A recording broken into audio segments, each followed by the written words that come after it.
जब विली और छोटा बच्चा अपनी जान बचाकर भाग रहे थे, वे सीधे बक से टकरा गए। बक ने दोनों को एक पेड़ पर फेंक दिया, फिर एक रस्सी निकालकर राक्षस को जमीन पर गिरा दिया।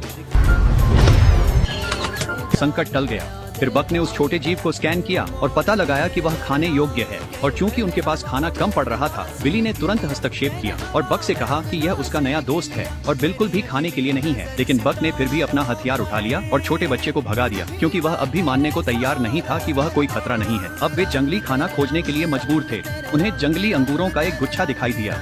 बक ने उन्हें स्कैन किया, कोई विष नहीं था, और एक अंगूर विली को दे दिया। सरप्राइज, एलियन मिर्च। फिर उसने एक अलग फल चुना। विली ने उसमें काट लिया और बुलबुले फूंकने लगा। जब बक एलियन स्ट्रॉबेरी लेने गया तो वह छोटा जीव फिर से प्रकट हुआ और वह पूरी तरह डरा हुआ लग रहा था। विली ने एक निगल ली और उसका शरीर धीरे धीरे पत्थर में बदलने लगा। बक ने बेतहाशा आसपास की हर पौधे को स्कैन किया, किसी इलाज की तलाश में, लेकिन पत्थर बनने की प्रक्रिया उससे कहीं तेज फैल रही थी, जितनी तेजी से वह काम कर सकता था। विली की धड़कन धीरे धीरे मंद पड़ती जा रही थी और बक पूरी तरह असहाय था। फिर वह छोटा जीव दौड़ता हुआ वापस आया। उसके मुंह में एक पौधा था। उसने पौधे का रस विली के होंठों पर निचोड़ दिया और चमत्कारिक रूप से विली वापस आ गया। छोटे जीव ने बक को देखा और डर के मारे एक चट्टान के पीछे छिप गया। शायद मिस्टर फ्लैश हमारे साथ आ सकते हैं। क्या सच में? फ्लैश, तुम हमारे साथ आ सकते हो?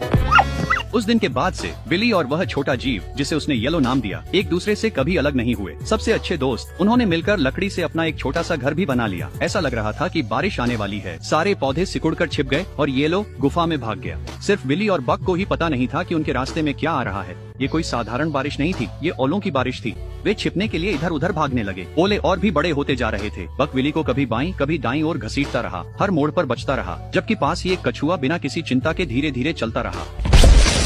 फिर ऊपर से बर्फ का एक विशाल टुकड़ा जोर से गिरा।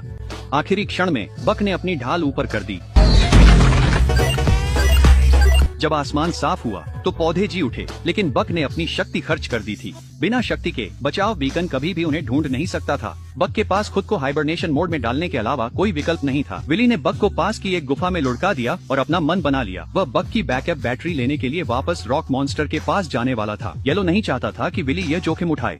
वह अकेले ही अंदर घुस गया, लेकिन उसे बैटरी नहीं मिली और रॉक मॉन्स्टर ने उसे बुरी तरह हरा दिया। आखिरकार विली ने सच्चाई का सामना किया। जो कुछ भी उनके पास था, उसके साथ वे उन रॉक मॉन्स्टर्स के सामने टिक नहीं सकते थे। इसलिए विली ने बचाव का इंतजार करने का फैसला किया और इस दौरान उसने जंगल में जीवित रहने की हर संभव कला सीखने में खुद को प्रशिक्षित किया। महीनों बीत गए। विली और मजबूत हुआ। अब वह जंगल में घुल मिल गया था और येलो भी बड़ा हो गया था। एक रात विली ने आसमान में खोजी प्रोब देखा। वह बक को जगाने दौड़ा, पर बक की बैटरी खत्म थी। बिजली न होने से सिग्नल नहीं भेजा जा सकता था।